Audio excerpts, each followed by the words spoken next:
দেশের বাইরে ভ্রমণে সবচেয়ে গুরুত্বপূর্ণ নথি হল পাসপোর্ট। আন্তর্জাতিক ভ্রমণে এটি শুধু পরিচয়ের প্রমাণ নয়, বরং একটি রাষ্ট্রের নাগরিকত্বের বৈধ স্বীকৃতিও বটে। পাসপোর্ট ছাড়া সীমান্ত অতিক্রম করা আইনত দণ্ডনীয় অপরাধ এবং এটি ভ্রমণকারীর জন্য বিপদের কারণ হতে পারে যে কোনো সময়। তবুও কখনো কখনো অসাবধানতা কিংবা অবহেলায় ভ্রমণকারীরা জটিল পরিস্থিতিতে পড়েন। আর এমন ঘটনাই এবার ঘটেছে বিমান বাংলাদেশ এয়ারলাইন্সের এক পাইলটের ক্ষেত্রে। জেদ্দা বিমানবন্দরে আটক হন বিমান বাংলাদেশ এয়ারলাইন্সের পাইলট ক্যাপ্টেন মুনতাসির রহমান, কারণ তিনি পাসপোর্ট ছাড়া ফ্লাইট পরিচালনা করেছিলেন। বিষয়টি ইমিগ্রেশন কর্মকর্তার নজরে পড়তেই মুনতাসিরকে প্রবেশে বাধা দেওয়া হয়। পরবর্তীতে জেদ্দা এয়ারপোর্টের কর্মকর্তারা তাকে হোটেলে নিয়ে নিজেদের জিম্মায় রাখেন।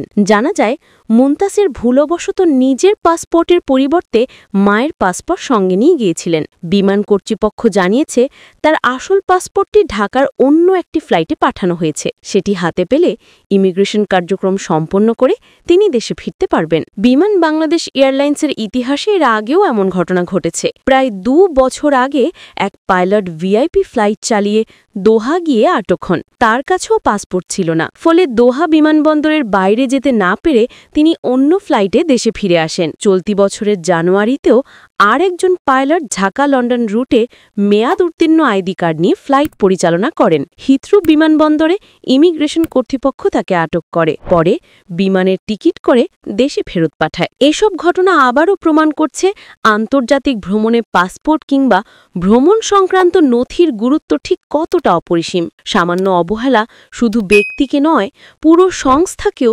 বিব্রতকর পরিস্থিতিতে ফেলতে পারে যে কোনো সময়।